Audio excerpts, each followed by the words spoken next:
বঙ্গবন্ধুর কন্যা জননেত্রী শেখ হাসিনা, যার কারণে দেশটা হইছে উন্নয়ন।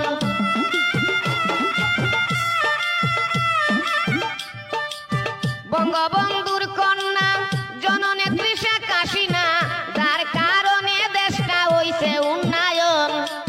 সুৎকুর ইনুসে এই বুড়া বয়সে,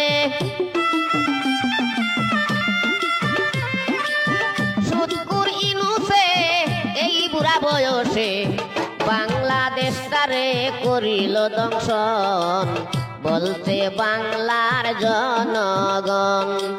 শেখ হাসিনা সরকার